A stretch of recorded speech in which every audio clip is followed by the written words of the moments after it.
A reforma tributária que é o seguinte, ela começou, né, a ser discutida no governo Temer. E o grande lance da reforma tributária naquela época era a tal da criação do IVA. Né? O que é o IVA? É basicamente você desburocratizar a nossa tributação, né, e transformá-la em um imposto único. Um imposto, aqui você paga X no produto e acabou. De imposto sobre o produto ou do serviço. Para mim, a reforma tributária, até hoje, ela não foi discutida de forma séria. Nenhuma delas que foram apresentadas, porque elas não agem no cerne do problema. E qual é o cerne do problema da nossa tributação? Corte de gastos. Nenhuma reforma tributária estipula alguma meta de corte de gastos. Esse é o primeiro ponto.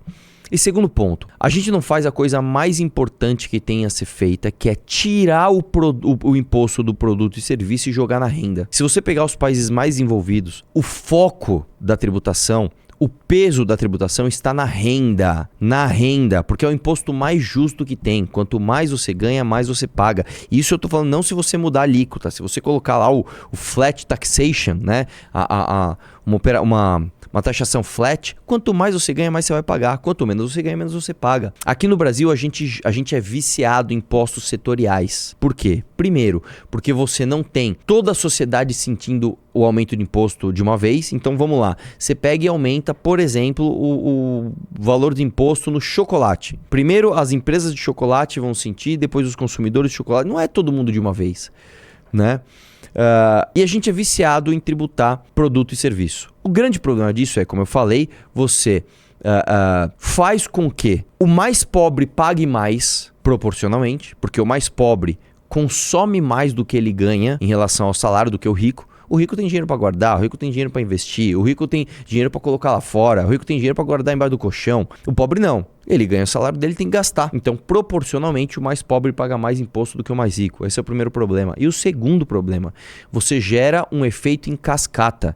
Então, vamos lá, você vai tributar a borracha. Aí o fabricante de pneu vai pagar depois o imposto do pneu. Então, primeiro o cara que fabrica a borracha paga o imposto. Aí o fabricante do pneu vai lá e paga imposto. Aí você tem que transportar aquele pneu até a montadora. O transporte paga imposto. Aí depois a montadora vai montar aquilo no carro, paga o imposto. Aí o revendedor do carro paga o imposto sobre a revenda do carro. Então você vai pagando imposto sobre imposto, cara. É ridículo, é um absurdo isso. Então, a tributação no serviço e no produto, ela é distorcida, ela é errada. Se você vai para os Estados Unidos, por exemplo, existem alguns lugares onde você chega a pagar metade de imposto de renda. Você paga 50% do seu imposto de renda. É claro que você abate ali, você paga escola particular dos seus filhos, tem desconto. Você paga plano de saúde, você tem desconto, né? Cada serviço público que você não usa, você tem desconto na sua tributação. Mas mais do que isso, quando você vai comprar um produto ou um serviço, você vai consumir um serviço, não tem imposto. O imposto é baixinho. O imposto é muito pouco, que é como deveria ser feito. Então, para começar, eu vou dizer para você que nenhuma reforma tributária dos anos 90 até aqui, nenhuma delas discutiu de forma séria a solução tributária para o Brasil. Nós temos a maior carga tributária do mundo e a mais complexa.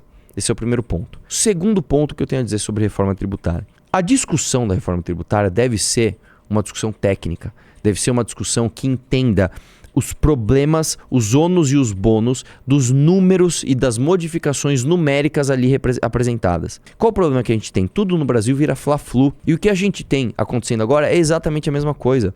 O PT apresentou uma reforma tributária.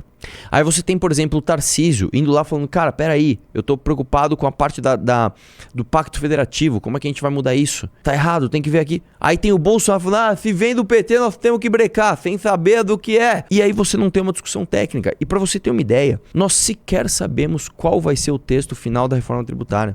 Ontem foi votado metade do texto, a outra metade está sendo votada agora. E nós não sabemos como vai ficar. Nós nem sabemos direito como que é de fato o original, quais são os substitutivos apresentados, quais são as emendas propostas. E já está gerando uma briga do caramba, porque nós estamos discutindo isso como fla-flu. E não é assim. E vou dizer mais, cara, para você discutir essa reforma de uma forma aprofundada, sem ser raso, sem ser irresponsável, você precisa chamar especialistas, você precisa fazer um monte de prospecção a longo prazo do que aquilo pode fazer. Então, eu vou te dizer, a minha opinião hoje sobre reforma tributária é: não está formada. Eu não tenho uma opinião formada sobre a reforma tributária. Eu não sei quais exatamente todos os pontos positivos. Eu não sei quais exatamente são todos os pontos negativos. Eu não pus na balança ainda, ó, isso é bom, isso é ruim. Não, mas isso é mais bom do que isso é ruim.